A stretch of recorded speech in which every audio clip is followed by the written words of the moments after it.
Morning, everybody. JC here. 11:15 a.m. here in Porter, Texas. About to head out to the Tesla delivery center in Cypress, Hempstead, Texas, and meet up with Landon and one of his friends, one of my new friends, who's about to get a brand new Tesla. So let's go. Push the little blue button. Start heading out of my driveway. Go. Beautiful day today. 75 degrees, sunny skies, no clouds. Just gorgeous. All right. Coming to the end of my street. Come up to the two-way stop. I don't see any oncoming vehicles, so we should be good after we come to a complete stop. There we go.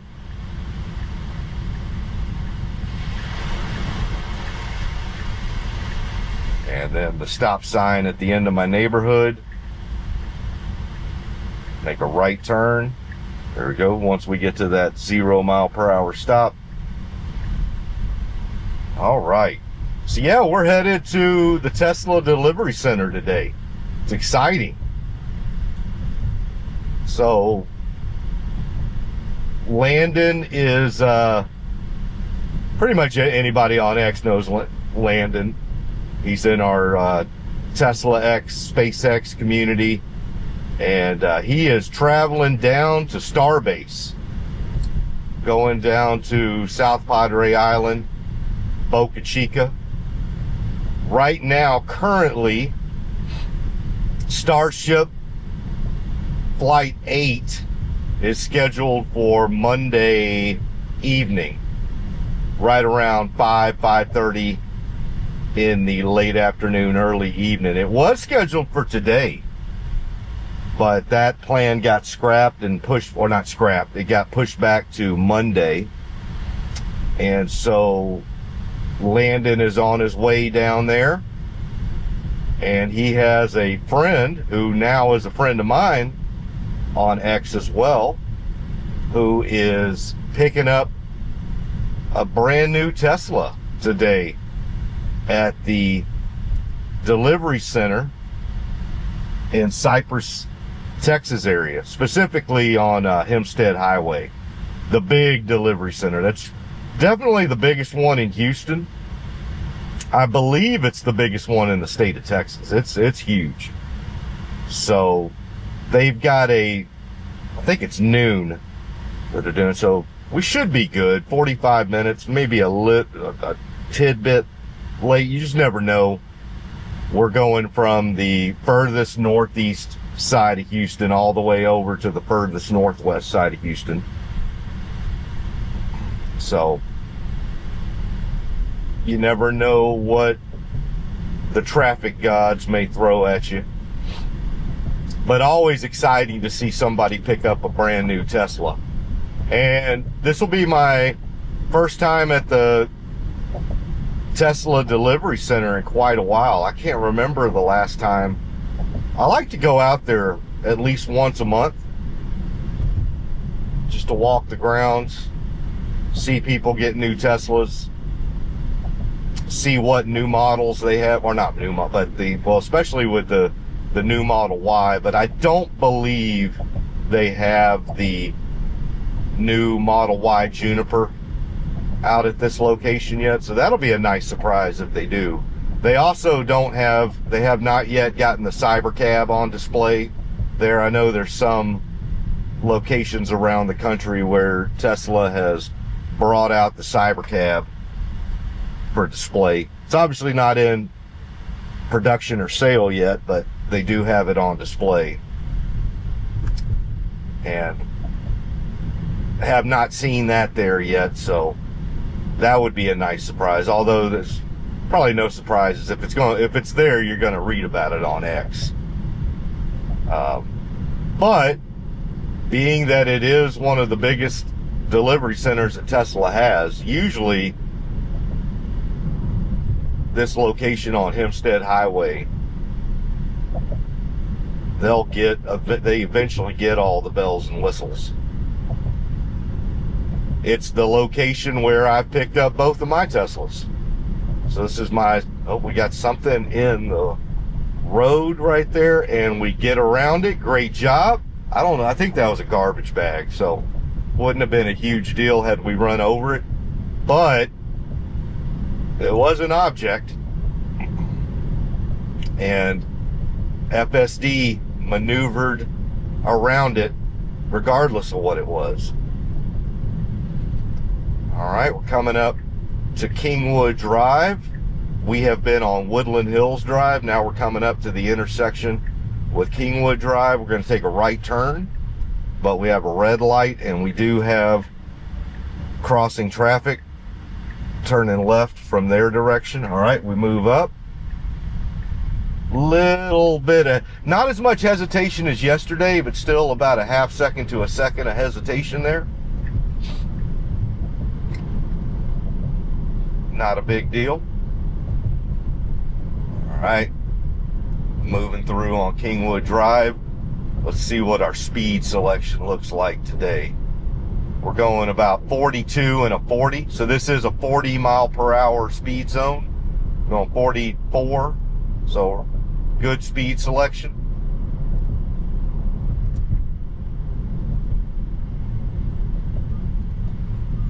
So the path it should be taking us today is, now that we're on Kingwood Drive, we'll take Kingwood Drive all the way to 59 Eastex Freeway.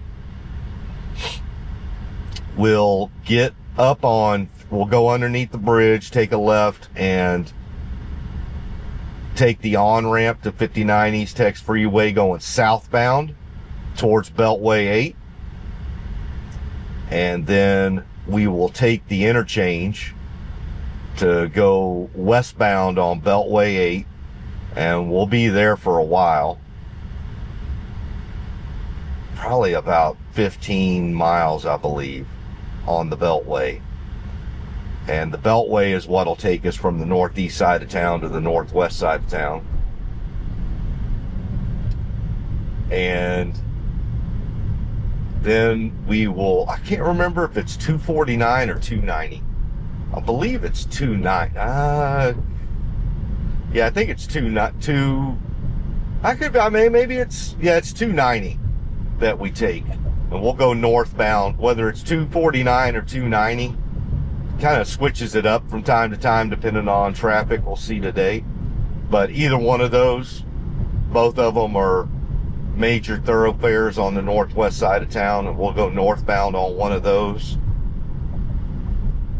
And then very shortly be at the Tesla delivery center.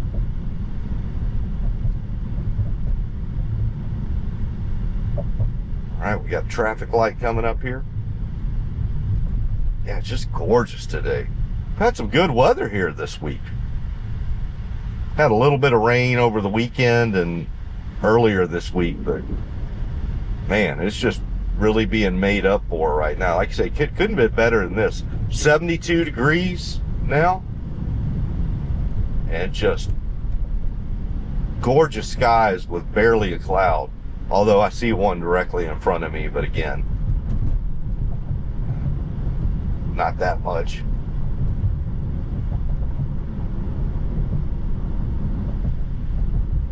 And once we,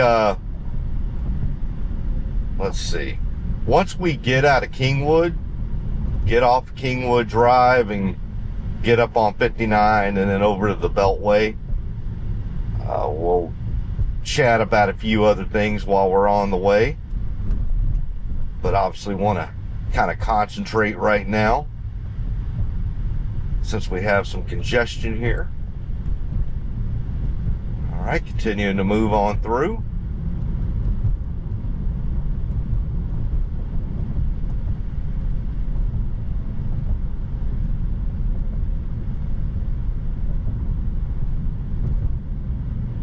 Some slowing down here. Probably some folks turning left into the median. Oh, no. Just a bit more congestion, that's all.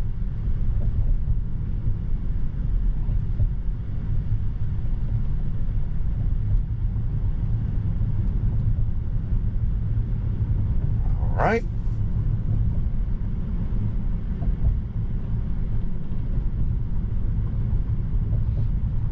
Going through Royal Forest Drive. See if we can make it over the railroad tracks without being stopped. All right, there we go. It's 494. The traffic light. Are we gonna make it through? We made it through. Awesome, great job. So not only was it still yellow when our back tires crossed the line, it was yellow all the way through. I think they're being nicer on some of these traffic lights, making those yellows a little bit longer. All right, now we're getting ready to cross under the bridge of 59 Eastex Freeway. We're gonna get caught here. Oh well, better to stop than to try to do something silly. So yeah, exciting. I love going to the Tesla delivery center in the first place. I mean, I go out there even when I don't know anybody that's getting a new Tesla. But I like to watch, especially folks that are getting the first Tesla. Now, Landon's friend, I believe this is not her first Tesla. I think she's been in the community a while, so this is just a new one. And I believe she's getting a Model S. I don't know if it's a plaid or not, but I believe she's picking up a brand new Model S, so that'll be even more fantastic.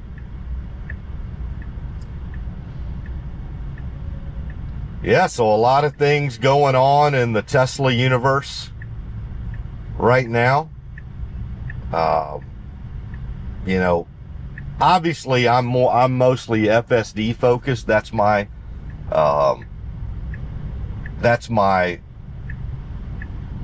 the thing that I'm most excited about is vehicle autonomy, cybercabs, the robotaxi network that they're going to begin. Tons of other things going on at Tesla. But when you think of each individual thing, and the one that excites me the most currently, it would be FSD and the evolution of FSD, the robotaxi network, cybercab production, and so yeah, what an eventful week for FSD. One of the biggest milestones ever in the history of the company is they finally got FSD rolled out in China. So imagine that. All right, let's concentrate on this. There we go. Great job. Right, it's going to start making its way over to the left because we're going to be on 59 for about 7 miles. So it will definitely work its way all the way over to the fastest lane here to the left. And what'll be interesting is to see at what point does it try to start working its way back over to the right, because to go westbound on Beltway 8, we're going to have to cross at least 5 lanes of traffic. And if I'm not mistaken, by the time we get up to close to the Beltway, it might be 6 or 7 lanes. So it's always kind of interesting to see. So about 6 miles away, so we'll see that here in a little bit.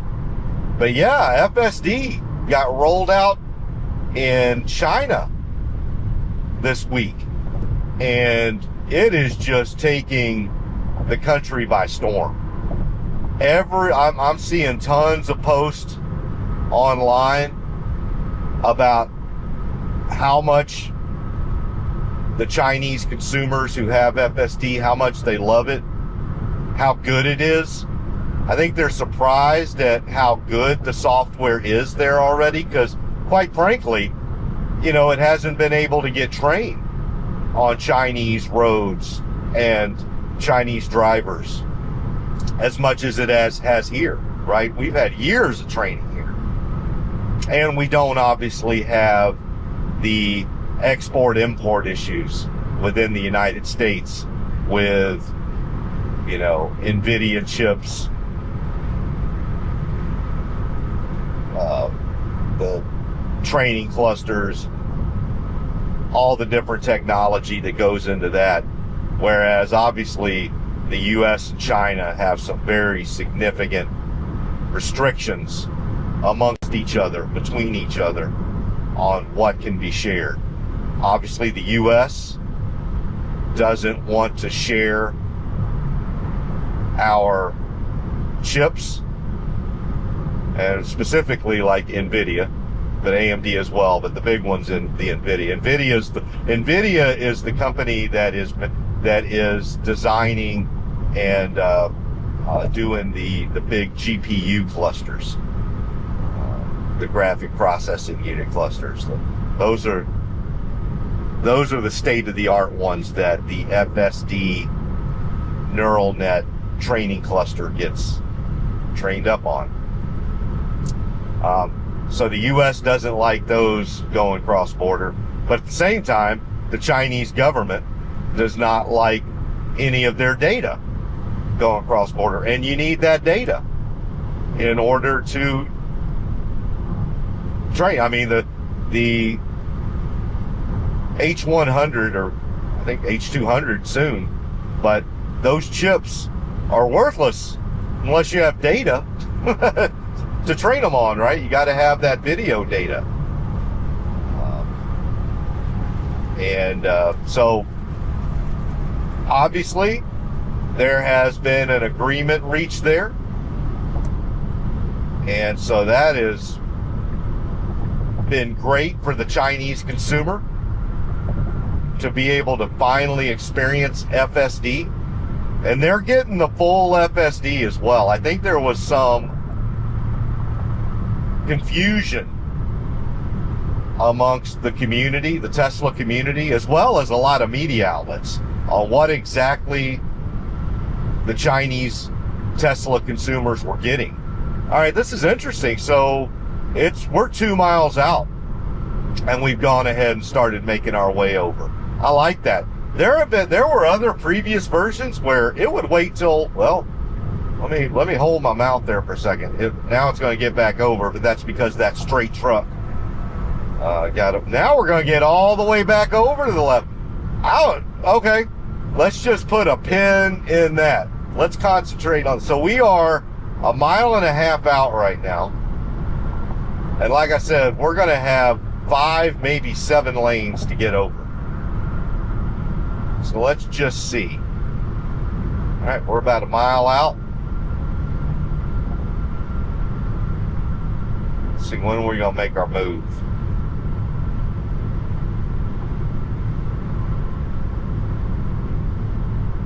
All right, we're about 3/4 of a mile. There we go. We put the blinker on. 1 lane.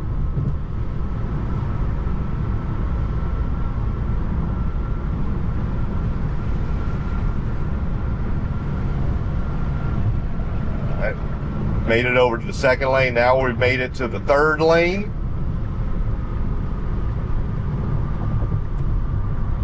Made it over to the 4th lane.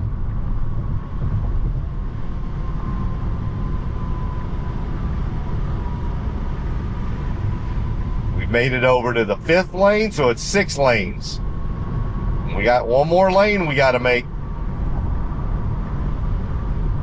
There we go.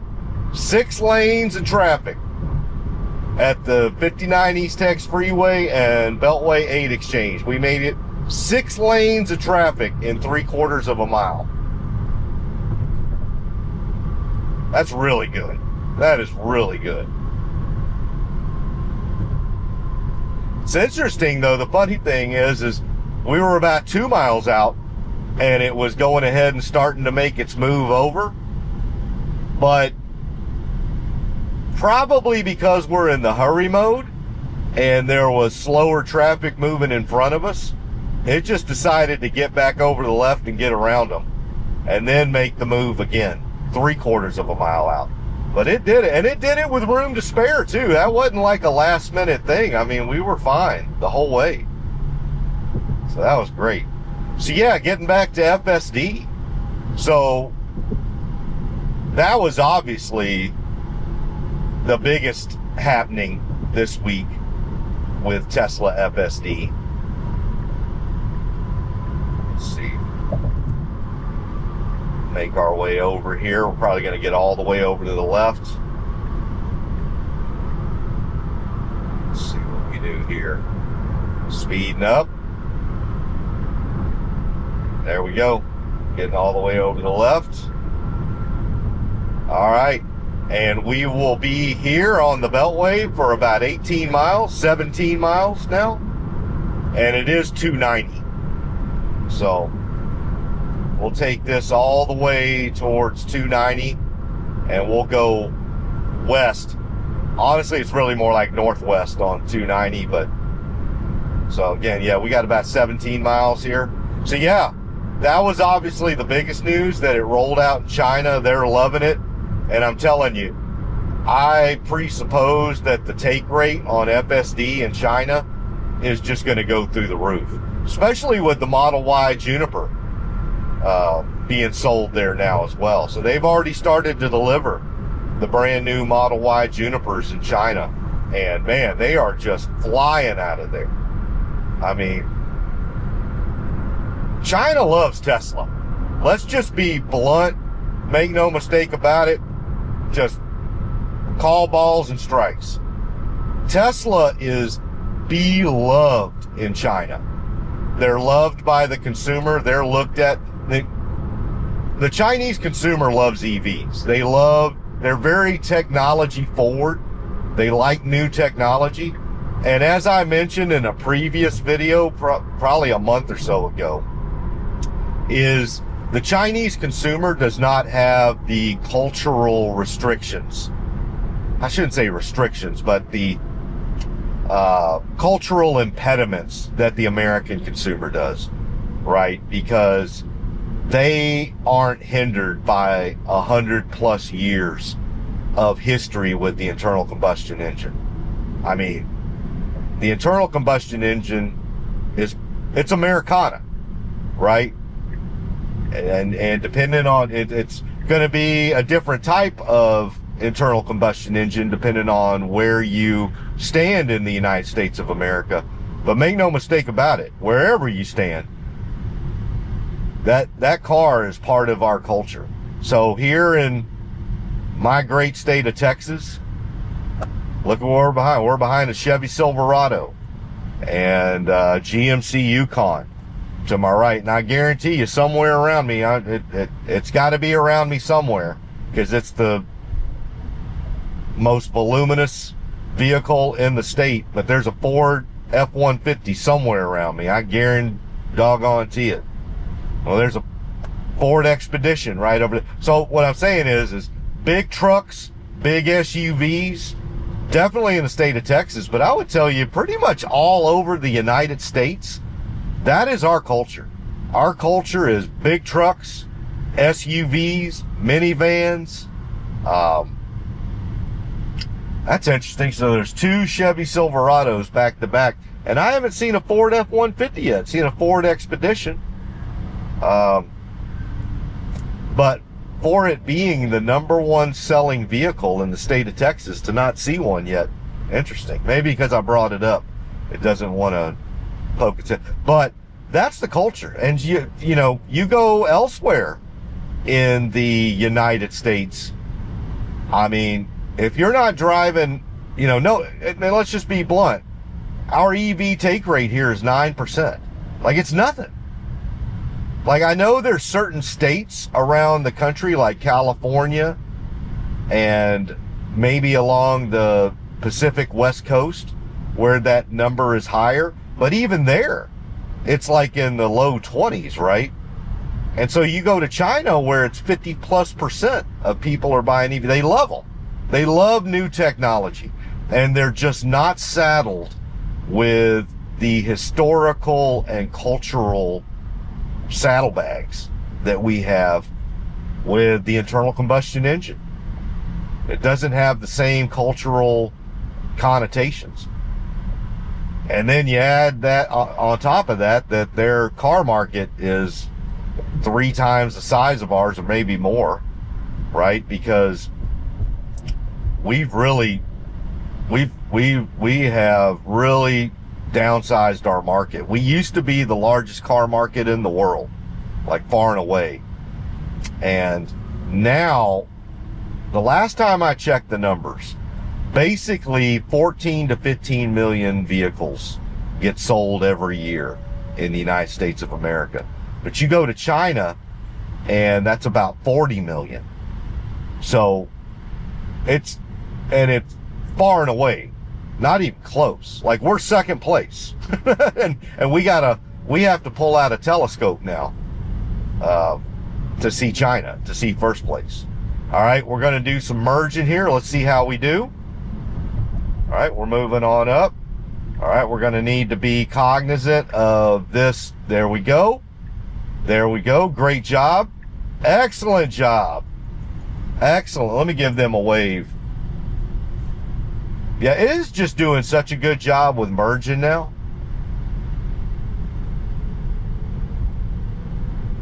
It just, man, blows my mind how good it is on the highway with merging lanes that are, 4 lanes going down to 2. It's definitely got really good human behavior, where you do something that it's the only thing you can do to get into trade. Like, if you don't, you're just going to sit there.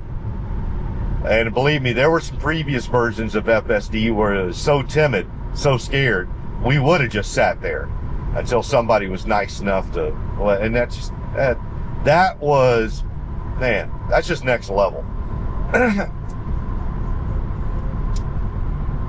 So yeah, Tesla FSD in China, that's really probably the biggest thing that happened this week. But also, we've got version 13.2.8 rolling out to more people. That's the version I'm on. And so more and more folks that are on FSD that have AI4 Teslas. I know there's a different branch right now for the hardware 3 vehicles, but I hear a lot of great feedback on from the hardware 3 car owners about their specific version, which is basically like a version 13 mini at this point. It's got basically all the same bells and whistles as version 13. My understanding is the only thing they really can't do yet is they can't start from a park. Like I can't, like when I push that blue button, they don't have that yet, and they can't reverse out to start. But other than that, I mean, that's what, 0.00001% of a drive. Granted, let's get it to them, because it's fun to have that stuff. And quite frankly, the fact that V13 can reverse out, it can get itself out of predicaments. So really excited for them to get that. But yeah, version 13.2.8 is continuing to roll out to more and more vehicles. I've had it for about a week now, and it's just been fantastic.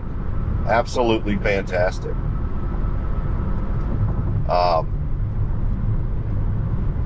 Patiently awaiting the next. So I don't know what's next. I don't know what's next. I don't know if we're going to have a version 13.2.9 or, how long we're going to, or if we're just going to sit on 13.2.8 for a while and then go to 13.3. There's really no timeline that's been provided that I'm aware of by anybody at Tesla or at Tesla AI that has given a timeline on a 13.3 or a 13.4. And heck, there's some folks that think, and again, this is some folks. When I say some folks, I mean folks that are in my community that are, Tesla civilians like me, not employees. But a lot of them, a heck of a lot smarter than me, have been in this rodeo for a lot longer than me. And so there's some folks that think we may just be going straight to version 14. And that Tesla's plan is that version 14 would be the unsupervised version. I personally think that we're probably going to have a few more instances of V13. What I don't know is, are we just going to stay on the 13.2 branch and just keep incrementally making improvements there, and then bam, once we're ready to go unsupervised, we go to version 14? I think that we're going to have a 13.3 or a 13.4 before that. And really the only educated reason I think we're going to have that is because we don't yet have parking destinations. So currently we don't have the ability to pre-select how we want to end the trip. So when it ends a trip, it's on its terms.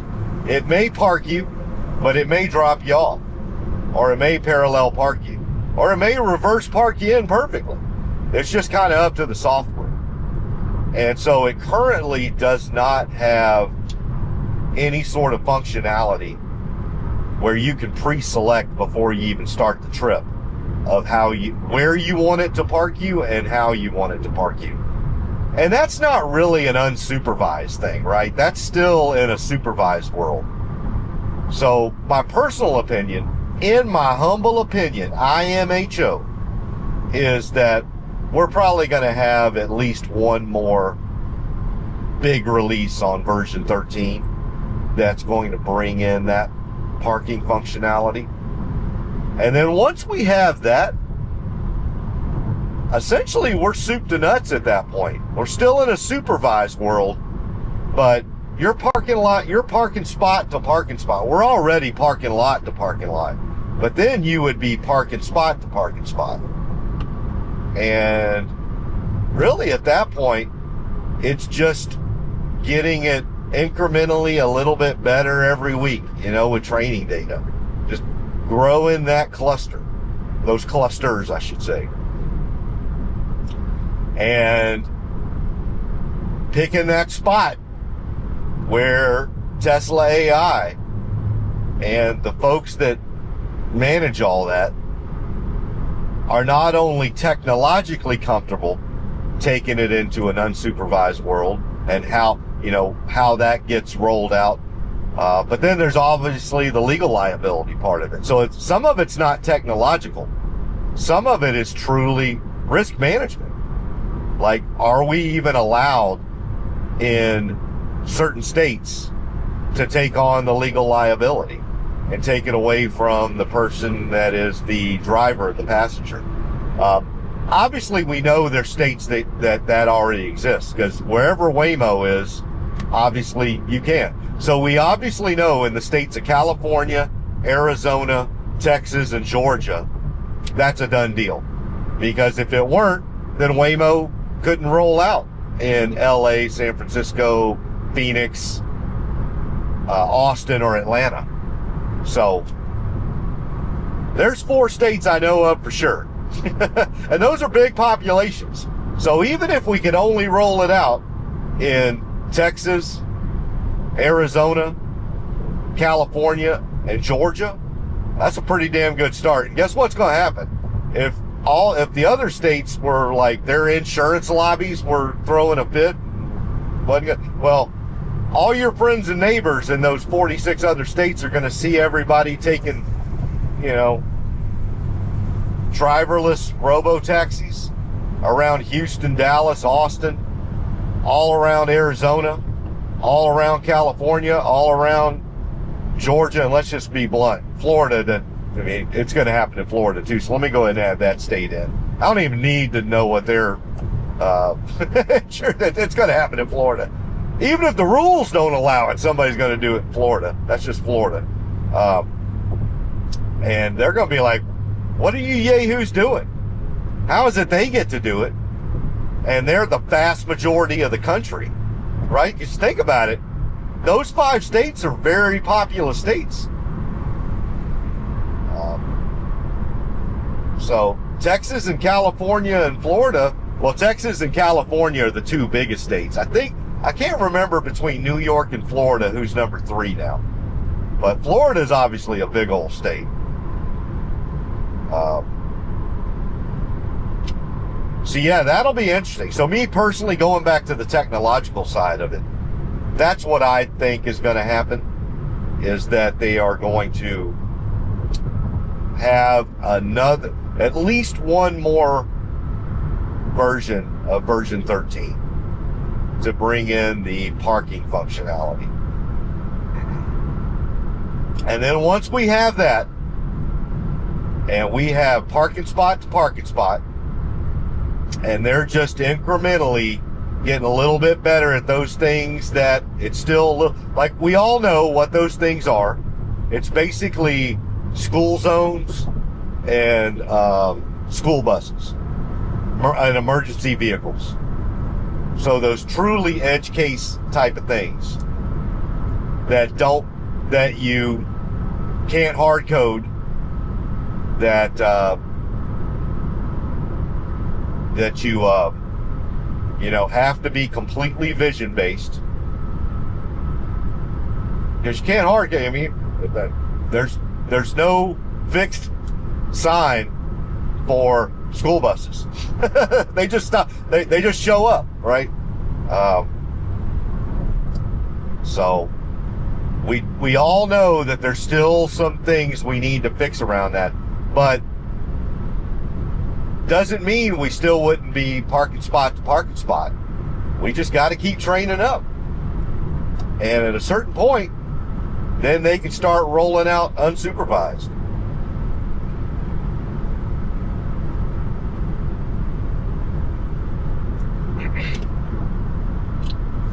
And I also mentioned yesterday on my video, there's a few different ways to roll out unsupervised. So we don't know what they're going to do there. Are they going to just pull off the Band-Aid and say, from this day forth, thou shalt be unsupervised everywhere you go? Everywhere we go. All right, I'm not going to do that to you. Is it going to be that? They're just going to be, Tesla AI is just going to wait until everything's set up to where they can just pull that lever and you go from supervised everywhere to unsupervised everywhere? Or is it going to be more incremental?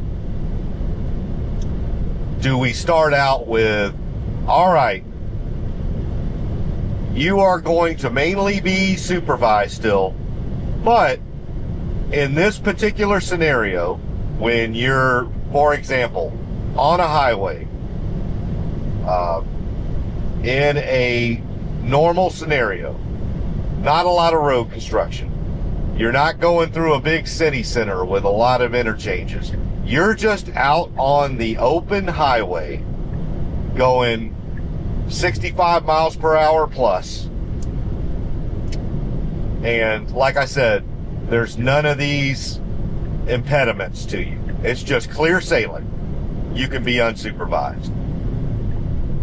But once we see that there's road construction, or once we see that you're going through a more dense city center area with a lot of interchanges, then, or once we see you're getting close to, you need to get off on an exit for a supercharger, then we're going to take you back to supervised. And so I could kind of see that being like the first layer.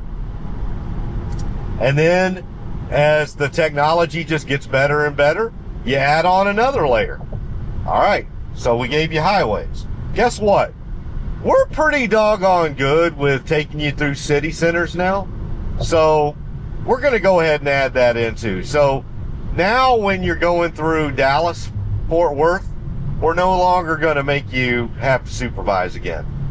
We're going to take you through Dallas, Fort Worth, or we're going to take you through Houston.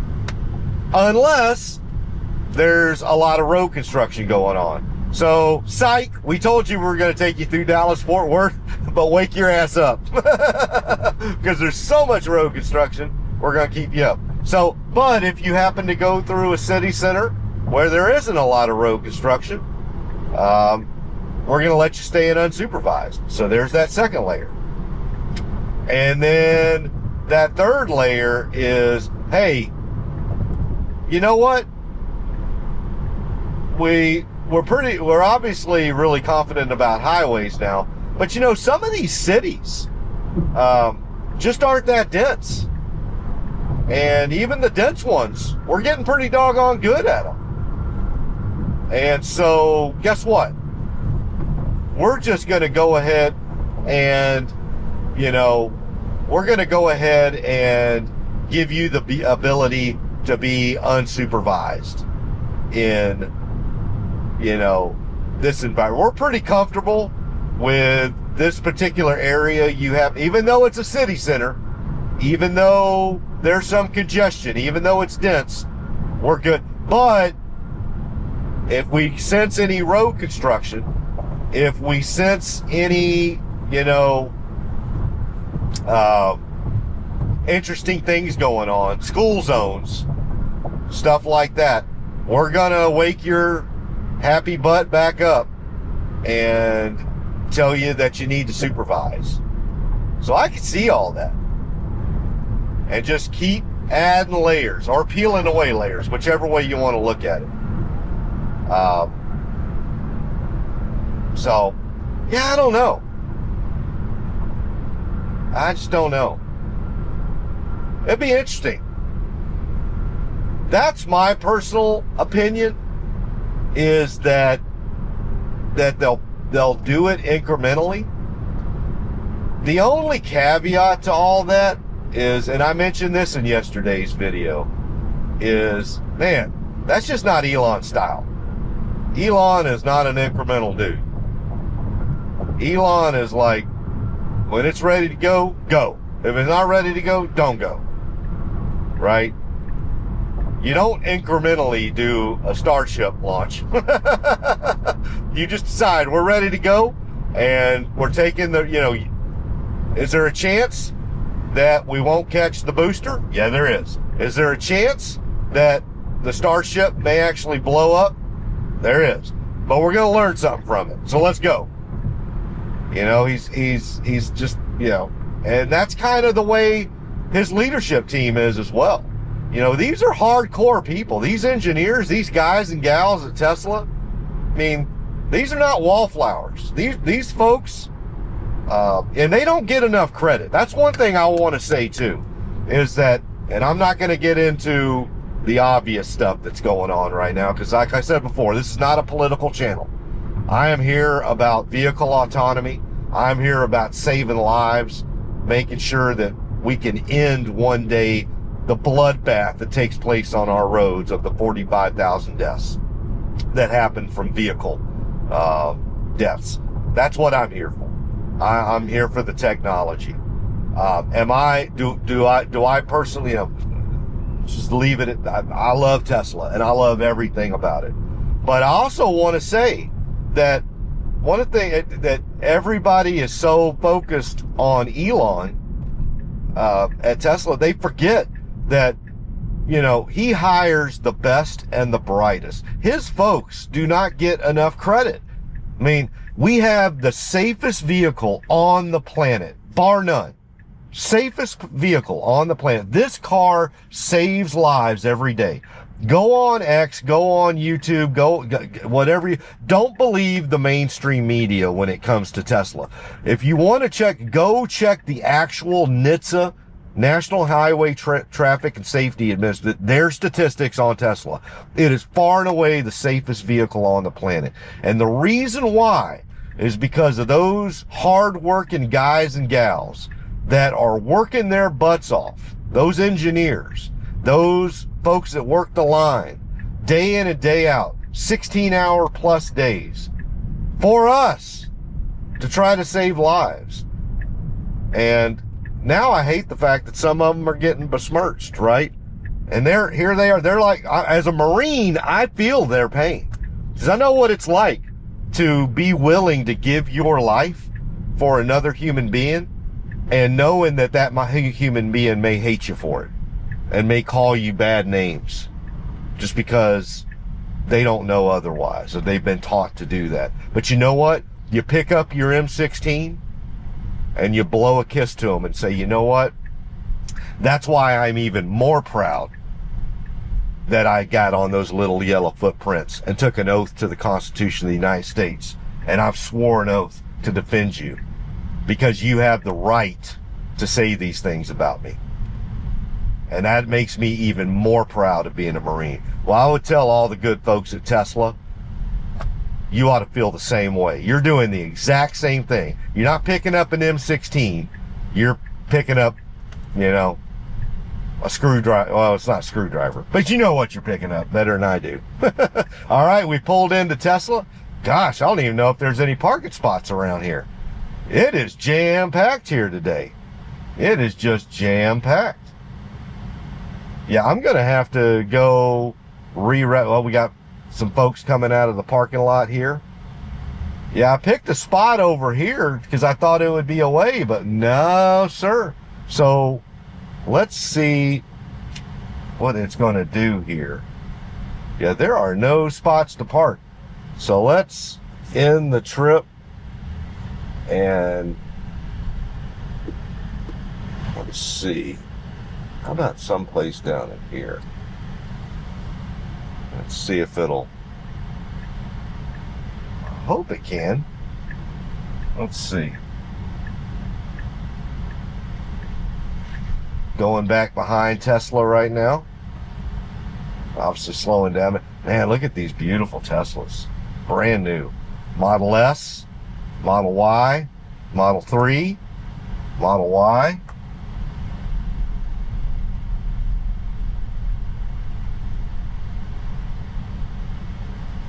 Honda.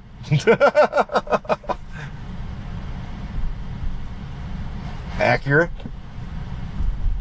Another Honda.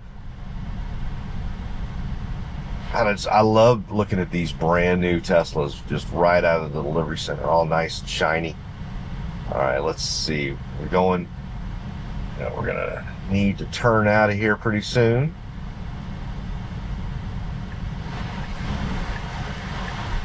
Let's just make sure we're not getting in anybody's way. Got some Teslas loaded up there. Go.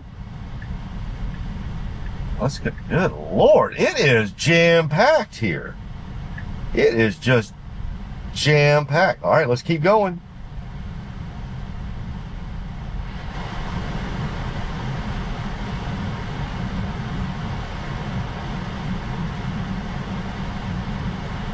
You can get through. Come on. Come on. There you go. That's big enough. We can make it. You can do it. There you go. There you go. Just want to take a second. All right, there we go. Take a left right here. My gosh.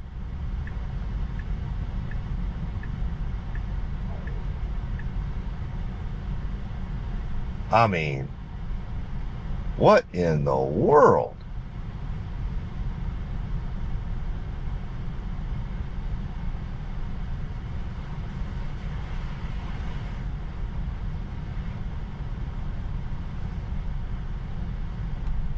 Let's see if we can find a spot. My gosh almighty. Oh, there, okay, we got some spots over here. Let's see if we can do it. Come on. Get us a parking spot.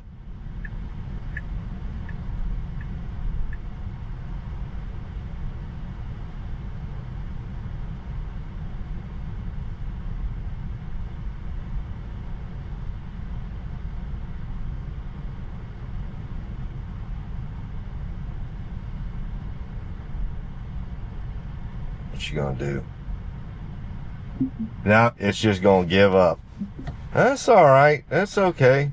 Let's see if we're gonna have to go over here.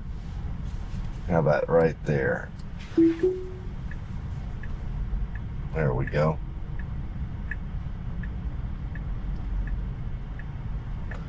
I am telling you what, it is jam-packed today. Got a Cybertruck with the American flag on it. There we go. And another one with the Texas flag and another one with the American flag. There we go. And man, it is just, man, and it is packed with customers. All right, I'll let y'all know what I see when I get in there, but my gosh almighty.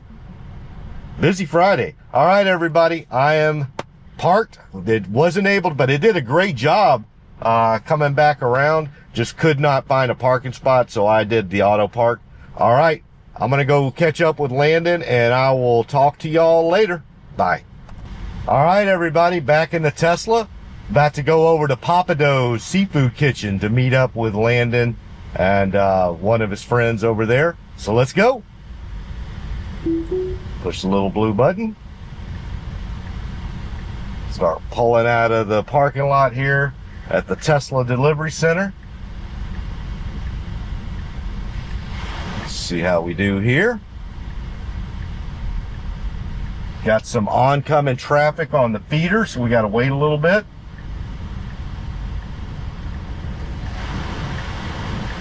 Still coming. Yeah, we may be here a little bit. Well, I don't know. Are you going to take it? Wow. Okay. Good job.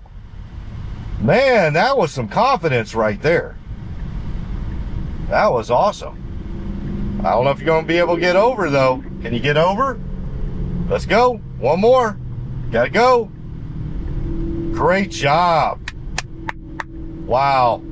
First of all, it got onto that, it turned right out of the Tesla Delivery Center onto that feeder. Wow. That was, I thought it was going to wait for that next batch of traffic to come through because there wasn't a huge gap between them, but it was big enough, obviously, for version 13.2.8. All right, we're merging onto 290 now. Start moving our way over. We are going to be on 290 for about 7.5 miles. So we probably will try to get all the way over to the faster lane. There we go. Going by a semi here. So yeah, we'll be on 290. We're actually going towards Houston right now on 290. But, and inside the Beltway. But not as far as going to the 610 loop.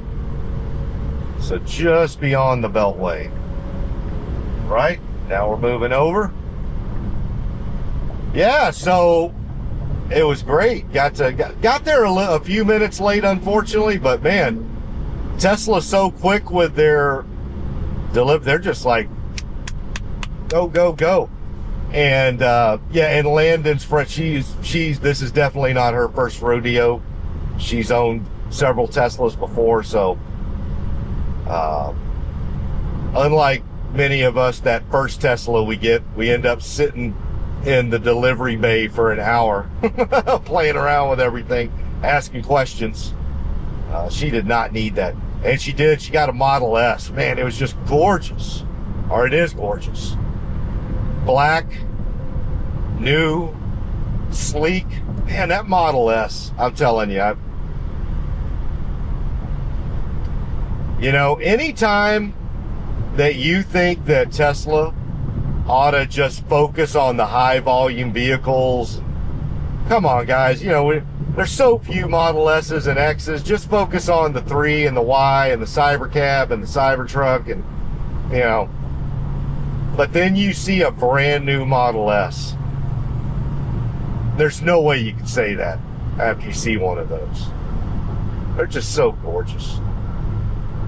I mean, I think y'all know my main reason why I did not replace my Model S Plaid. And one day I will, but that day ain't today, you know.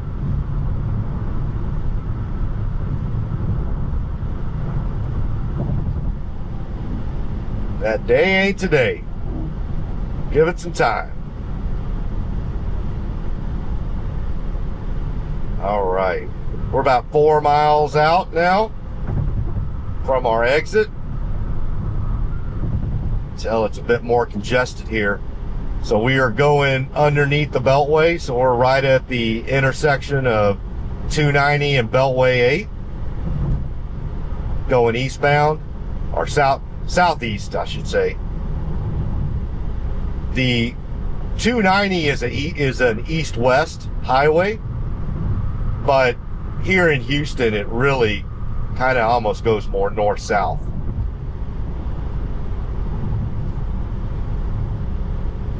But 59 is the same way. 59 is a north-south highway, but once you hit 610 loop and take it through Houston, it's really more of a east-west. So you know that happens from time to time. But you can be on it and say, it tells us we're going east, but it feels like we're going due south. It's just for this section. All right, another 2.5 miles.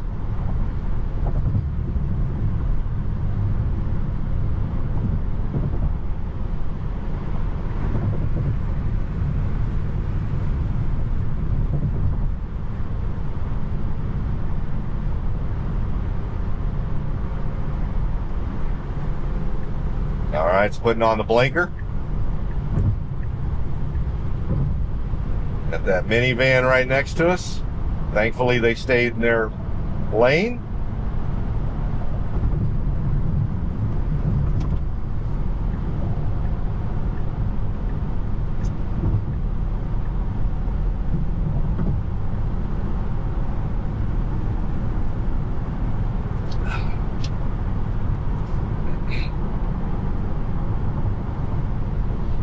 All right, about another 1.5 miles.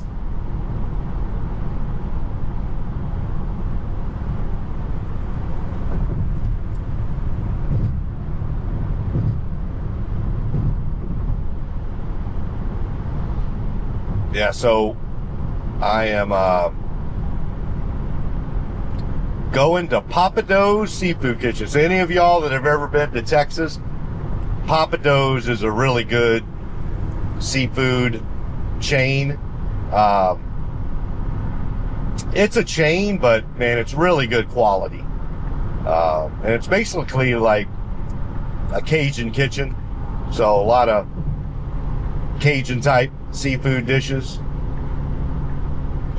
And then, and it's all part of the Pappas family. So you got Pappadeaux, and then there's Pappasitas, which is like Tex-Mex, Mexican food.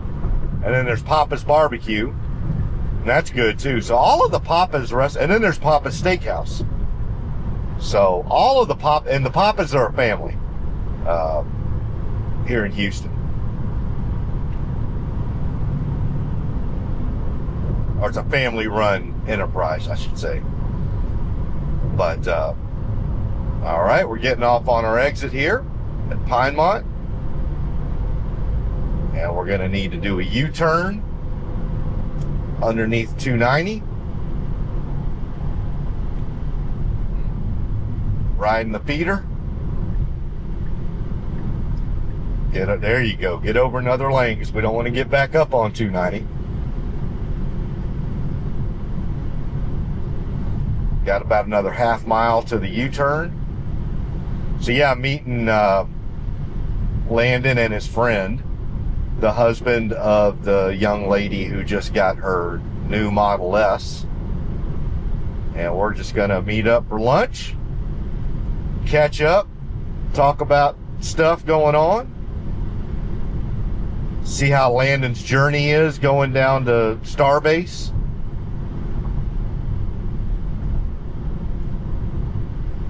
Good stuff, good stuff.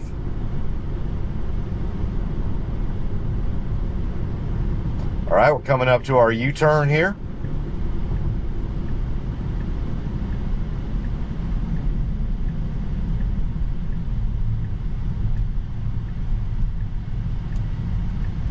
There we go.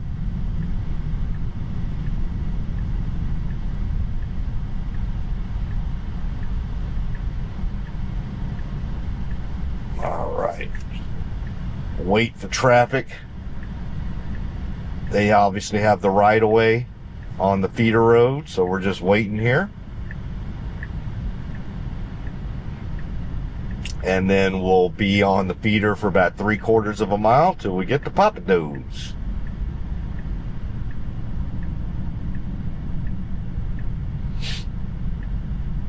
That's a heavy feeder. All right, there we go. Oh, I think I see Landon is in the Cybertruck ahead of us. All right, we're moving up. There we go. Perfect. Still got a gap. There we go. So I think we're going to get there at about the same time they do. That's awesome. And I was on FSD. I don't know if he's on FSD right now. I'll ask him. But they left before me too. It's that hurry mode, baby.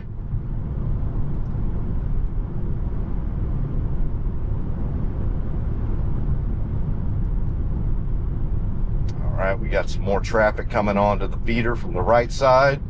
We adjust to them well. Going by Twin Peaks and a Denny's.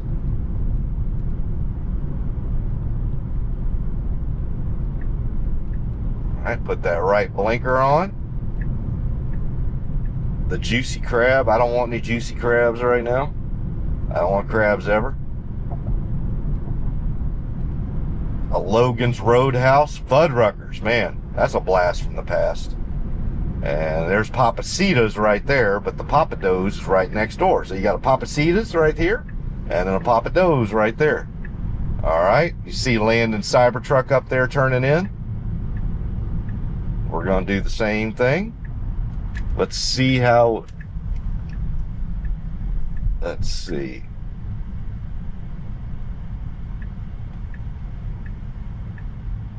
Oh, did we turn into the wrong? Yeah, I hope that, let's see, we should be, I don't know.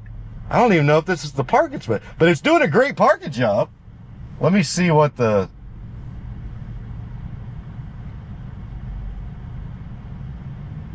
no, is it gonna keep going? It was doing great, and then it just stopped. What's going on? All right, let me. And there's Landon. Let's see, are they going to park here too? I think so. All right, I'm going to shut her down. All right, everybody. Back in the Tesla, had a great lunch at Pappadeaux with Landon and Jock, and got to see Sue get her brand new Model S. Let's get back on the road and head home. All right. Pull out of the parking lot here next to the Pappadeaux. Come up to the feeder of 290. It's obviously busy, so we're going to have to see if we can do it. And I don't know if it's going to try to get all the way over to 290. I'm not sure. It's going to be interesting to see. And the traffic on the, okay, here we go. All right. No, it is not going to try to do that. Good job. All right, so we got on the feeder. Good deal. But the amount of space, I mean, literally the on-ramp to 290, it was like right there. So that was not going to be the path we took. So it looks like we're probably, let's see, what's it going to do here? We'll just, all right, we're getting in the U-turn lane. Be interested to see what we decide to do here. Oh, are we going back up to the, no, we're not. Okay, let's just see what the plan of attack is here. Or not attack, but you know what I mean. All right.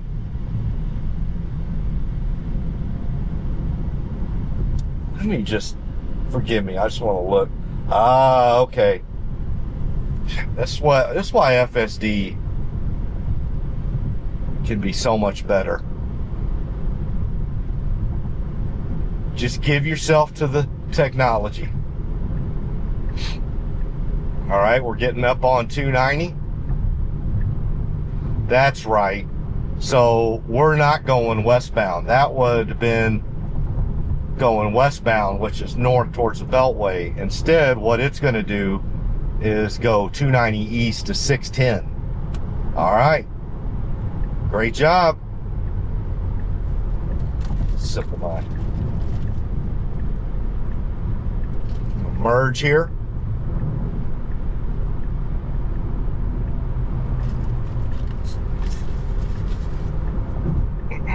Start moving over. Moving towards the left. Staying cognizant of the traffic around us. Continue to move over.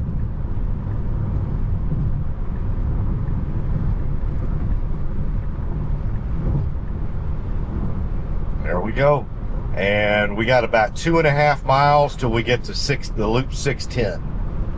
And we'll take the loop 610 around the inner city of Houston. So we were actually closer to 610 than we were to the Beltway at Pappadeaux. So that actually makes sense. I was thinking we were going to go back up to the Beltway and ride the Beltway around, but nope. We're going to do 610. Excellent. So yeah, we had a great lunch. I got to see Landon. I haven't seen Landon since October when I stayed with him and Angela over at their place in western Colorado. Beautiful home that they have, by the way. But yeah, I got to see him back in October as I was heading back to the 1010 event. As I was leaving California to come back to Texas, I went the circuitous route, went through Nevada and Utah and Colorado. So, always great hanging out with Landon. Jock, who I just met for the first time, he's also in the Tesla community, great guy. Man, and talk about, they told me he was 70 years old. I was like, what? Like, what are you doing? And what are you eating or not eating? Because he looks great. I've definitely got to get on that plan. Jock just looks outstanding. And then his wife, Sue, same thing, great lady. She just got a brand new Model S today. And it was gorgeous. Absolutely gorgeous. All right, continuing to move over.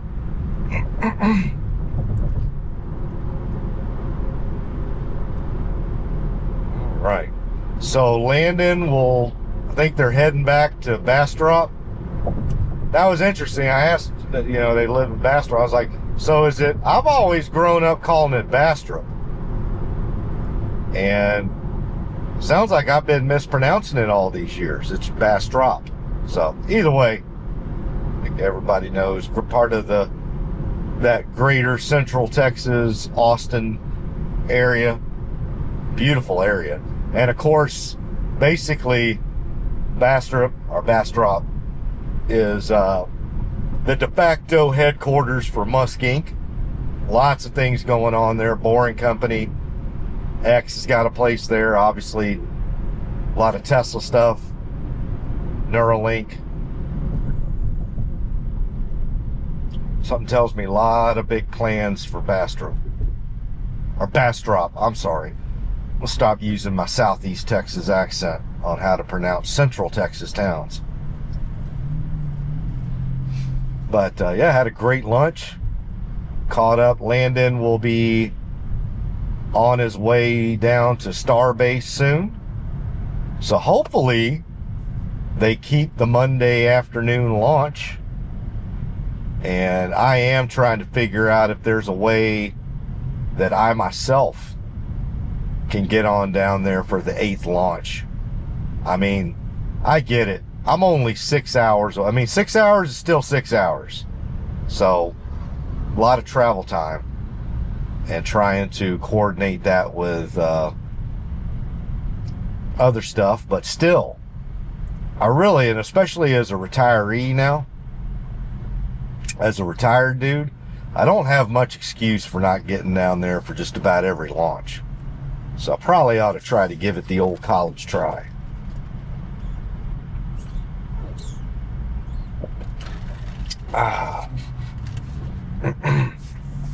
Well, we got a little traffic here on 610. That's pretty normal. We would have had this kind of traffic on the Beltway as well. Both 610 and the Beltway, just after 2,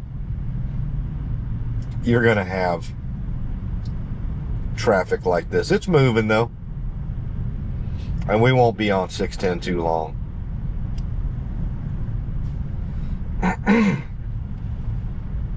So yeah, really excited about the 8th test launch of the Starship. Hopefully they can catch the booster again for the 3rd time. So they've caught the booster twice. They were going to try to, I guess, a couple of flights ago, but they decided not to.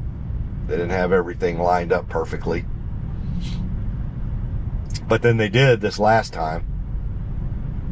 And yeah, so obviously you just got to do a whole bunch of these. I mean, that's the whole point of it is, you know,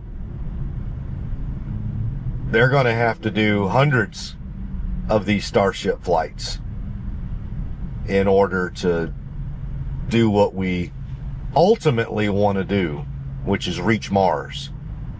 And then even beyond that, and start exploring our solar system. I mean, in my mind, what are we here for? At the end of the day, what is our reason? And I firmly believe it's to love one another, do right by each other as a community, and to continue to do what just about every generation of humanity has done before us, is move us forward. Because our lives today in the year 2025 are vastly different than our ancestors in 1925, and their lives were drastically different than their ancestors in 1825, and theirs in 1725, and so on, and so on, and so on. And you go all the way back to 2025 BC. How much different are our lives today? And so the only, although just about every aspect of our life is different than somebody 5,000 years ago, other than our biology. You know, biologically we were all doing the same stuff, but as far as like our lives and organizations, they were totally different.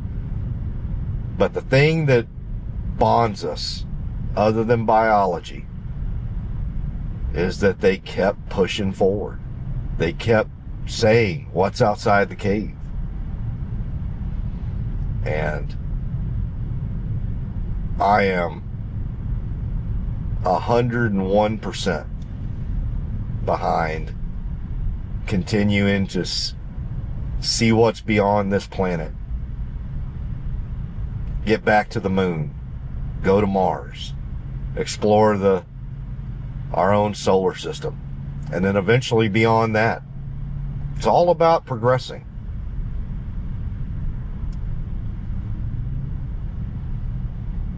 So that's why I get so excited. When I got my SpaceX t-shirt on, I always get excited for them. So yeah, I should try to get down there. See if I can make it work.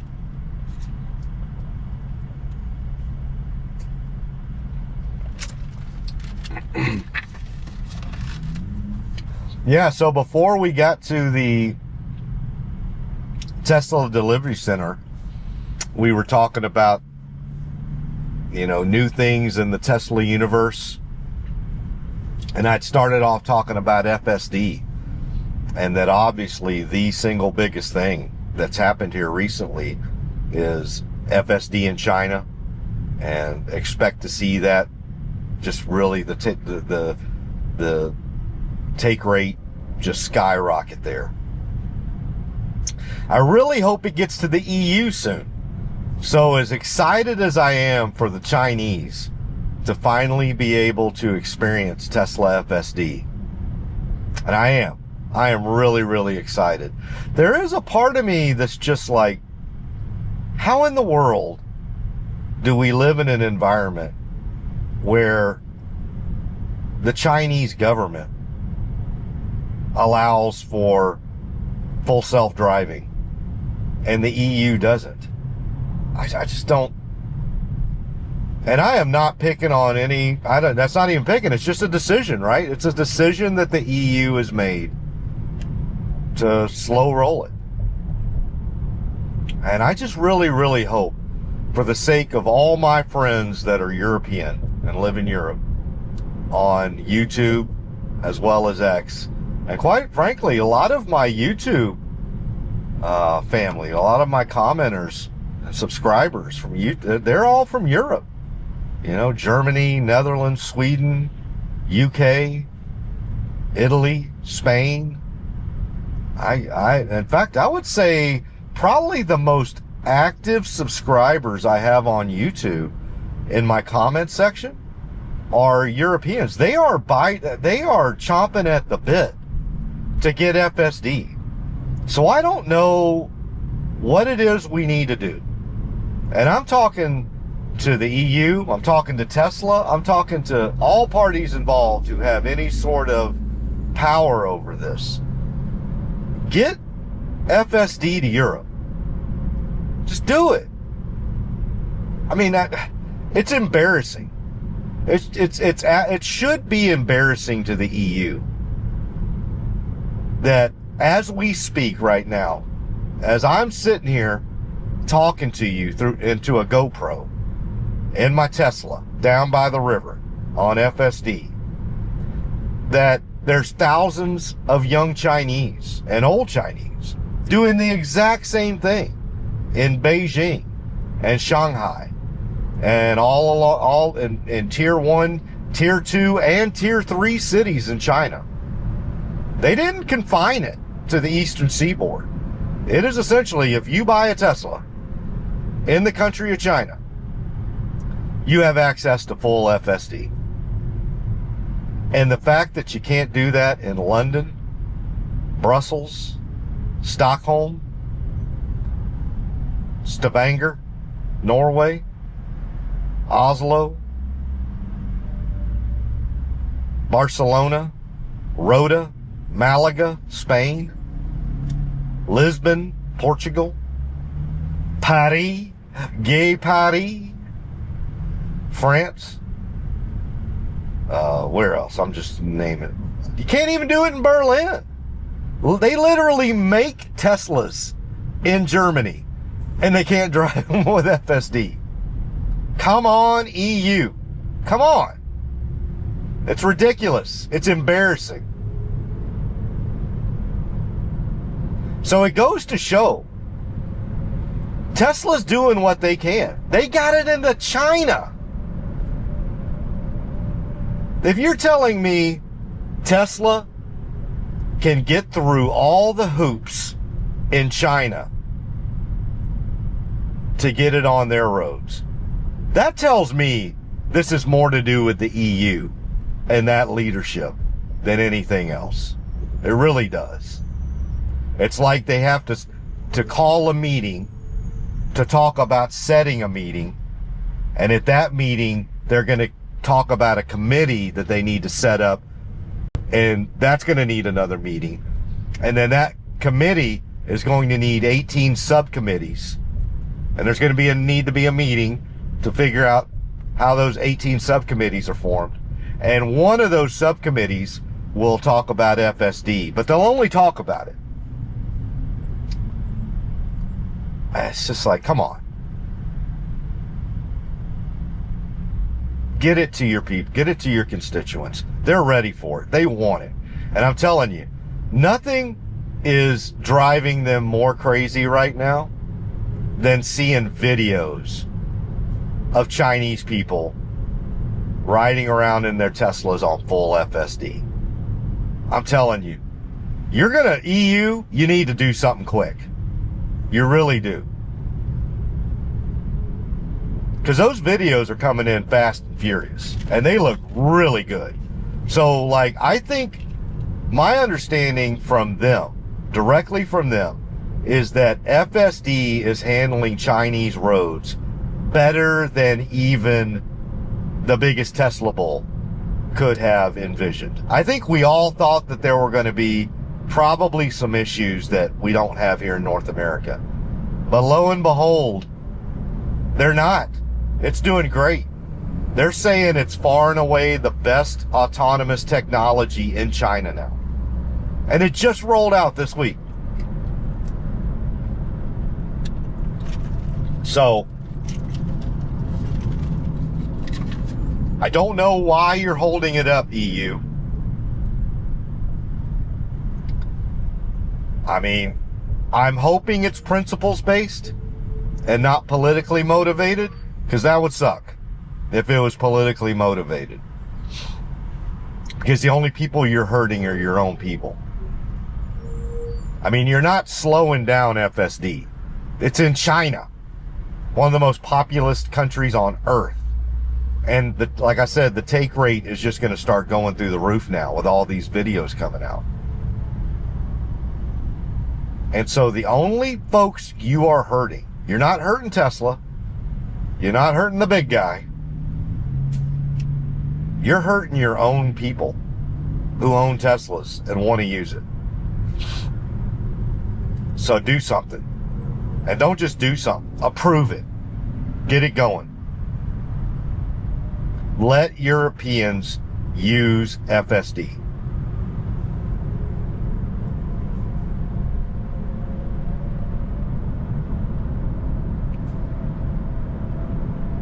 Don't get left behind.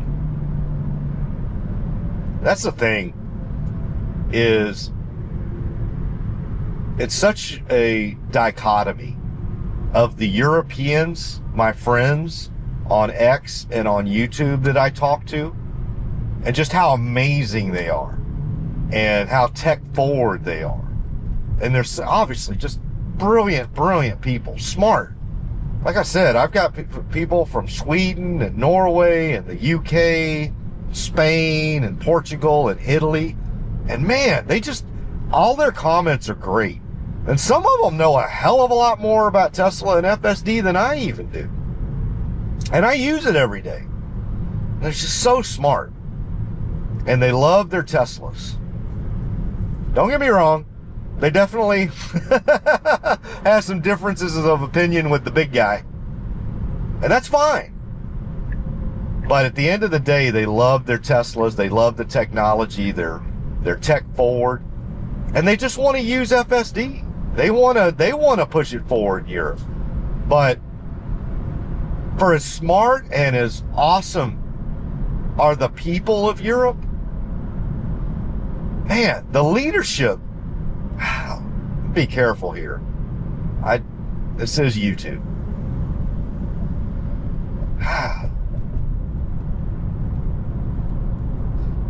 All I would say to the EU leadership is you're very lucky, because you have some of the best constituents, best citizens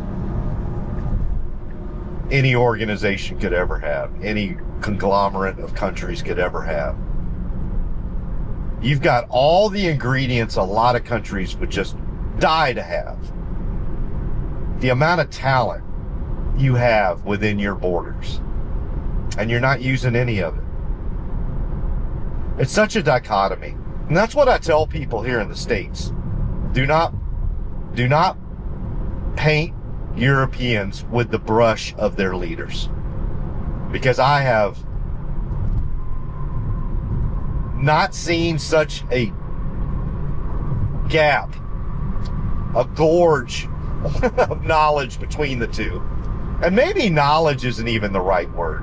Maybe the EU leadership has knowledge. They're just so risk averse. They're more regulatory minded than they are technology minded. And they're actually scared of the technology. Maybe that it'll take their power away in some way. I don't know. I'm spitballing here. I'm spitballing as to why they would be so scared of technology and slow roll it so much. But yet, China, the CCP, that CCP, not the other one, that CCP, has FSD running everywhere in a country of 1.5 billion people. Everywhere. You could use FSD in the western part of China, the eastern part of China, the central, the north, the south. You can go all the way from Beijing to Shenzhen on FSD right now. But yet you can't go 5 blocks in London. I don't get it. And I don't even know if you could explain it to me. Seriously. I don't even know if somebody who worked in EU leadership, who was in Brussels and was drawing these, and even if they spent an hour intellectually telling me why it has to go this way, I still wouldn't understand.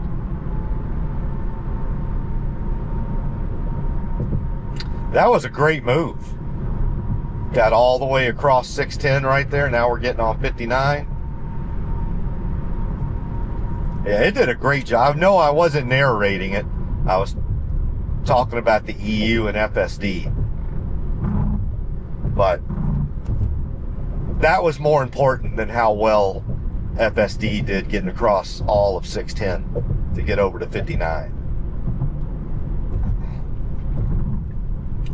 So EU, approve FSD.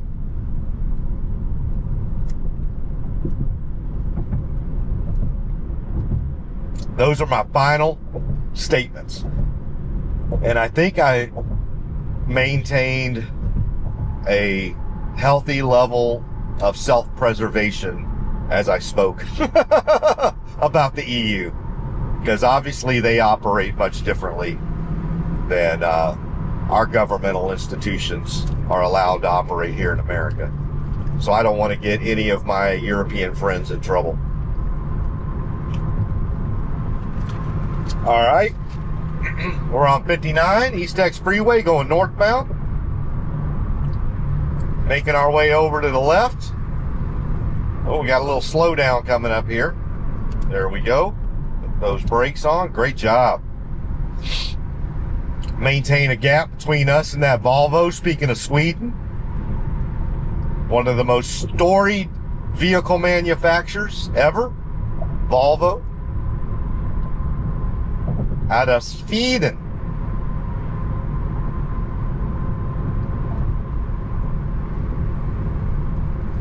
What else? What else? So we talked about FSD in China. We talked about needing to get FSD into the EU like yesterday.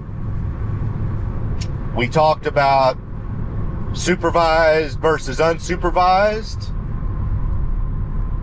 We talked about upcoming versions, what my opinion is on the next steps for FSD software updates, as well as what I believe, in my humble opinion, will be the next steps for going from supervised to unsupervised. We got robotaxi rolling out in June in Austin. That is really, really cool.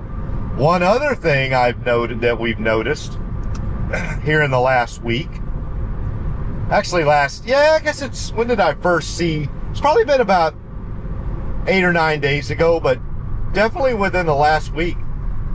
Tesla has listed job openings all over Texas and other places. So I think you got Houston, Dallas, Austin, San Antonio, I think LA, Las Vegas, maybe some other places, where they're looking for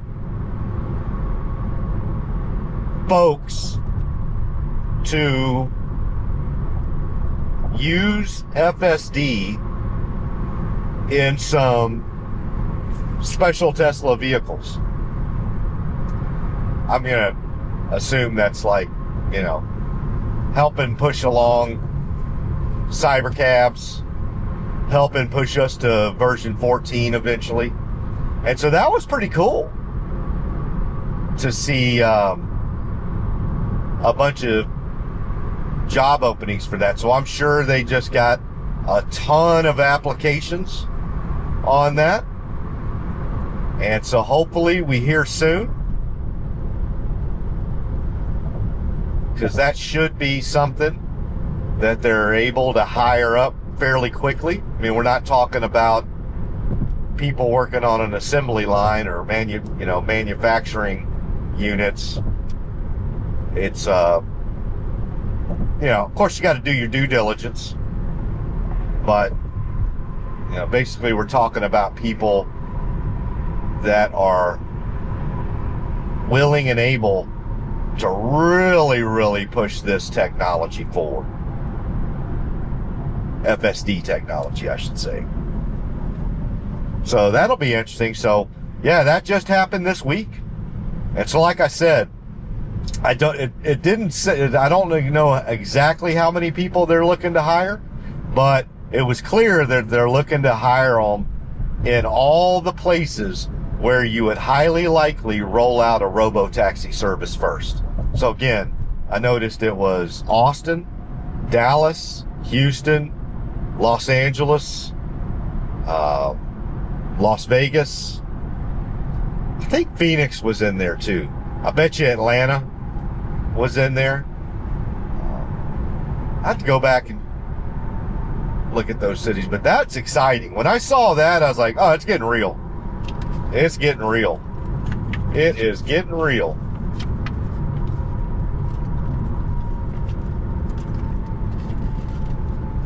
So yeah, let me see. Anything else on FSD?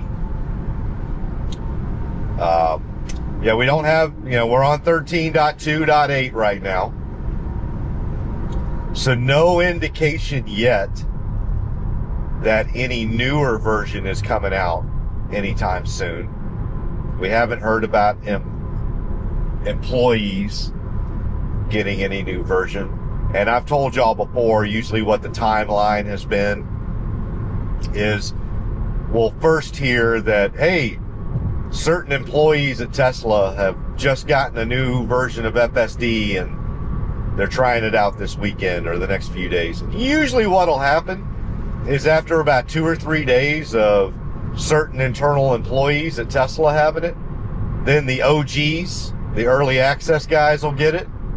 That's Omar, Chuck, JD, Chris, and obviously some others as well, just not as public as they are. Oh, and Black Tesla. I always forgot, I should not do that. I love Black Tesla. He is great. He has some great videos too. Highly recommend. And honestly, when I do my gauntlets, I really got the motivation to do that from Black Tesla. So if you look on X or YouTube, he goes by Black Tesla on both of them. That's his handle. And he does some really good FSD drives. And he does it more of in a gauntlet fashion. So he has like a list of anywhere from 8, 9, 10, maybe a dozen things that he's looking for on a specific drive. And he's got it pre-programmed. And as he goes through each of them, he'll tell you exactly how the software's doing. So, really love him. So he's an OG as well. So add him to, so there's 5. We got Omar, who's Omar's blog, Chris, Dirty Tesla, JD, AI driver, Chuck, who's Chuck, Chuck Cook, and he goes by the handle Chuck Cook. Us military guys, we're not as creative as these tech guys. and then Black Tesla, and his handle is Black Tesla, and he's Black Tesla. So, anywho, it'll go to those guys, and depending on how well it does with them, if things go really, really well within 2 or 3 days, then the rest of us will start getting it. And it usually goes in waves, right? And I've seen it go in 4 or 5 waves, right? Because you don't want to just shove it all out to everybody at once in case there's bugs. So you shove it out to about 5% of the fleet. If it goes well, shove it out to another 5%. That goes well, maybe shove it out to another 10%. And next thing you know, within 5 or 6 waves, everybody's got it. But I have not, saying all that, I have not heard a peep about any newer version coming out right now. So, anxiously awaiting that. Well, I shouldn't say anxiously. 13.2.8's doing great. Really, at this point, I'll tell you the truth. The only thing I'm looking for at this point is parking functionality. That's really it. I'm glad they continue to improve and put out point releases. And I'll take a point release. I'll take a 13.2.9. No problem with that whatsoever. I love that they keep making subtle improvements.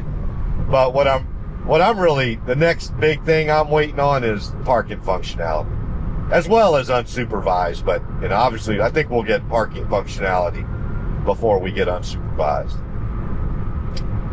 So yeah. So I think we've talked about everything with the current state of FSD and autonomy, robotaxi, cybercabs.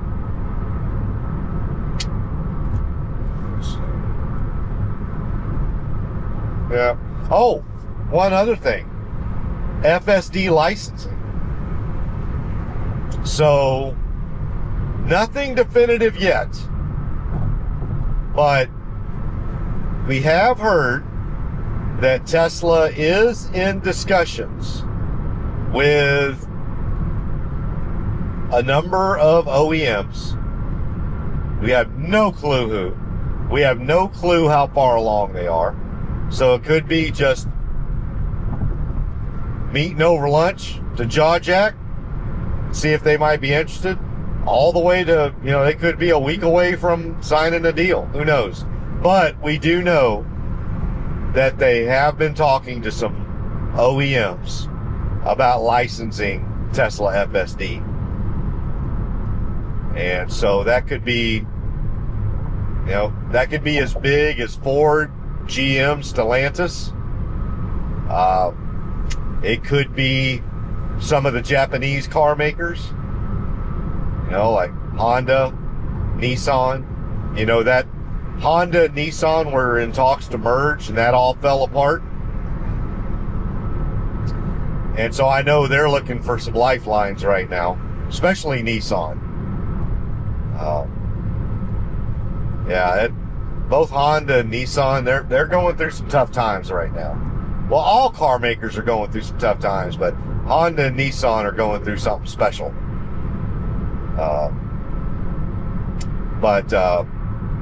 And then, quite frankly, and I would have said it's ironic, but now that FSD's rolled out in China first, before Europe, now I wouldn't even say it's ironic. But I will tell you, my personal opinion is I think the first folks that are going to license FSD are going to be Chinese car makers. I think that the Chinese EV makers who are trying to survive, I think that they're going to look to license FSD and add it into their vehicle. But I could also see Ford doing it. If you're asking me who I think in the U.S. would be, because I think Jim Farley, the CEO of Ford, and Elon, the CEO of Tesla, they're pretty close. I think they have a good business relationship. I know that Jim really admires Elon and vice versa. So it would not surprise me. I mean, you got to remember, Ford was the first company to adopt NACS, the Tesla charging system. So basically, if you own a Ford EV, you can charge at all Tesla superchargers now. And I see them there. When I was on my road trip, I saw some Ford Lightnings. I saw some Mach-E's, you know, the Mustang version. I saw them. So I could see Ford doing the same thing with FSD. Why not? But it ain't just going to be one. It's going to be just like Tesla supercharging. It's going to be one, then it's going to be two, then it's going to be three, then it's going to be four, then it's going to be five, then it's going to be all of them.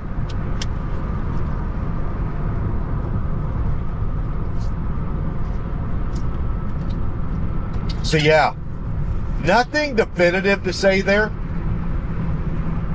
but we do know there are discussions being had about companies potentially licensing Tesla FSD. So that would be pretty big. Let me see if there's anything else on FSD. Yep, that's pretty much from an FSD, autonomy, cybercab, robotaxi, all of that. So, a lot of cool things going on. Wrote a few things down. Let me just check here. So yeah, now the other big thing that's going on right now is the Model Y launch in China and in other places around the globe. So Model Ys didn't just launch, they're being delivered. So you can see it in China. Right now in China, you can get yourself a brand new Model Y Juniper. Subscribe with FSD. It comes with FSD, the launch edition, and immediately start using FSD. And man, those Model Y Junipers just look beautiful. So yeah, that's rolling. And I know here in the US, you can order the new Model Y, but I don't think the delivery dates are until March. And I just talked to somebody at the Tesla delivery center there in Cypress, Texas, the largest delivery center for Teslas in the state of Texas. So like I said, I talked to somebody there, and deliveries are starting real soon. Like real soon. So it's happening, folks. So if you really like that new Model Y, you know, go online. Use my referral code. My referral code is in the description of the video. It's always there for you.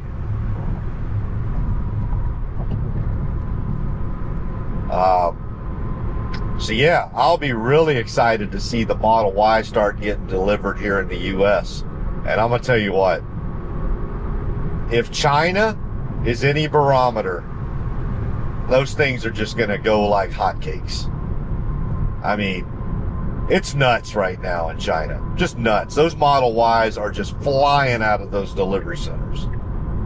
And I saw some pictures of, right, trying to get over here, but we got to contend with traffic. Great job. Slowed down a little bit. Yeah, we kind of had to slow down a little more than we wanted to, mainly because you got that on-ramp starting there, but we had traffic coming up behind us. So, handled all that perfectly. But, yeah, I saw some pictures and videos of the delivery centers all along the seaboard in China, and it was nuts. That place was just jam-packed. But then again, the Tesla delivery center there on Hempstead Highway in Cypress, Texas, it was jam-packed. Which I love to see. And oh, by the way, there weren't a lot of Cybertrucks there. Like, I did not see, like, every time I go there, there's less and less Cybertrucks. So those things are getting sold.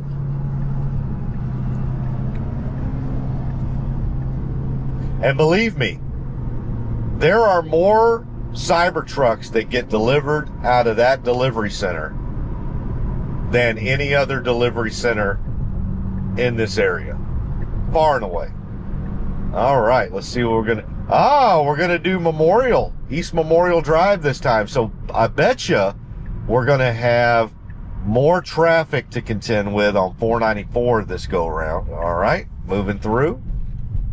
Let's just see. Let's just see. Yeah, see how narrow this is? Got to kind of get over a little bit.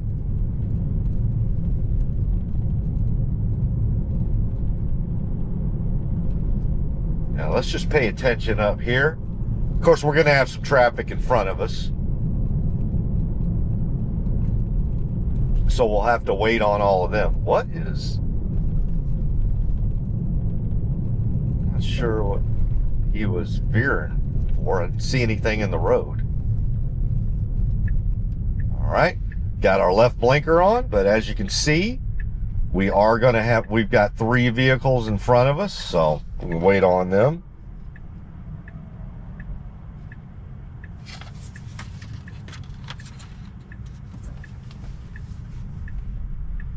All right, moving up. Continue to move up. We don't have any traffic to the left, but we do have traffic to the right. But if we go now, let's go. Awesome. There we go. Great job. And then we've got a right turn here over the railroad tracks, but we do have the right of way. This is not... Although you can see the stoplight apparatus, they're all covered up. So the traffic on 494 is not supposed to abide by that. It's a two-way stop. All right, so we're making our right turn. Great job. Excellent. Excellent. Yeah, they need to get out there and get those lights turned on. All right, making a right turn, avoid that ditch, but we got to stay in our lane. Excellent. Woo! Man. Traffic getting backed up here. Yeah, that's pretty normal. Right around 3 o'clock in the afternoon on a Friday. Let's see how far back up this gets. Oh, okay, it's not too bad right now. And I've come through here sometimes on a Friday afternoon or early evening. Let's see how we do here. Down to our stop, make a left turn. But I've seen it where the traffic was literally backed up halfway down this road right here.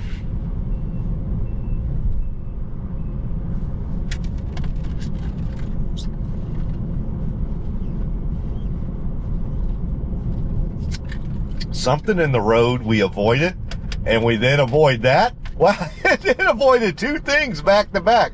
So it got around that first one, and then it veered to make sure we didn't drive over that thing. I don't know what the heck they were. That I want to say that was probably a doll. I couldn't really tell very well, but you know, no traffic oncoming to our left, so might as well stay away from them. Great job, Tesla FSD. Very good.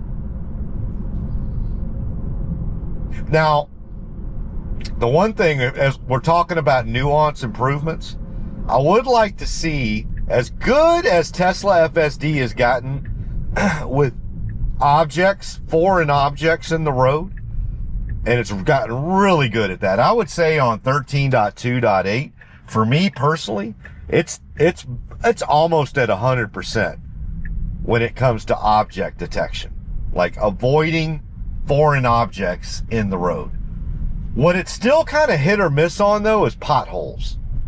And it really depends, I guess, on the size of the pothole. Like, it's pretty good at avoiding the big ones, I guess because they're more visible. But, you know, I would say it's still kind of 50-50 on potholes, which, you know, if they're just normal potholes, isn't a huge deal. I mean, I'd rather avoid it, obviously. But, you know, I'm not talking about the potholes that'll take your entire chassis, you know, to make your axle fall off. I'm not talking about anything like that. I'm talking about, like, you know, your normal 2 to 3 inch potholes. All right, we're coming through. They yield to us as they should. We maintain a good speed. Great job. But yeah, even with those though, I just wish FSD was as good with potholes as it is with foreign object detection and avoidance. But at least anecdotally with me, I would tell you, with foreign object identification and avoidance, I mean, I've been at about 100% on 13.2.8. All right, we got some traffic coming through here. They did not put their blinkers on. We got some more traffic coming through. Yeah, there we go. They come through and they waited. All of them waited. They didn't put their blinkers on, but most people don't put their blinkers on right there. So I am actually fine with waiting until they move through. All right, great job there to maneuver around. Got a work truck in front of us and another one that was coming through oncoming. Great job.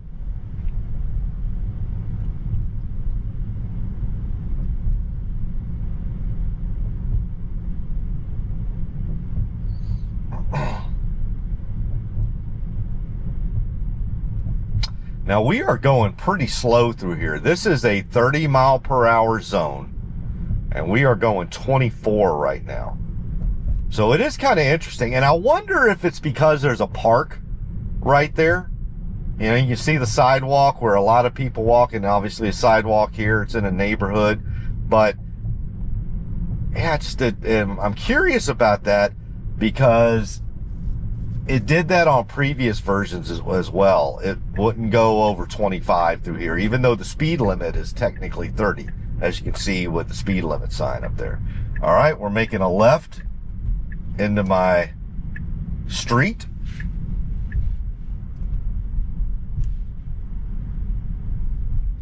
Moving on through. Avoid the older Yukon right there. Chevy Silverado. And then the newer Yukon. Let's see how we're going to have to cut off a little bit of our angle because of the neighbor's Yukon. All right, are we going to try to park? Yes, we are. Again, do not judge my garage. It is a storage locker right now. You can see, other than the lawnmower and the DE pad, that's mine, and the garbage cans and the recycling. Everything else, the punching bag, my son's. The boxes, one of my sons and my daughter. Some of those, you see those, there's one with a bunch of dolls. It's like, what's that show that oh gosh, Goku or whatever. So my youngest son has a bunch of anime doll thingamajiggies. Don't ask me what that, I remember one of them was called like Goku or something, but that's his stuff. He keeps there, and you damn well better not throw any of that stuff away. So, bikes. So again, do not judge me on my garage. Other than that, look at that. FSD got us here. Parking spot to parking spot the whole way. So we left my parking spot here. Oh no, I take that back. At Tesla Delivery Center, we did have to Autopark there because there were no parking spots. I had it when we got to the Tesla Delivery Center. There literally were no parking spots in the area where I usually park. So I had to put in a manual pin to take us around to the front, and then it got us there, but I did have to do Autopark there. But other than that, it took care of everything today. All right. Well, I hope y'all are having a great Friday afternoon. I hope y'all have a great weekend, and you know, just stay safe, have fun. If y'all are going down to Starship, have a safe trip down there. You might see me down there, who knows? But hope y'all have a safe trip and enjoy all the things down there.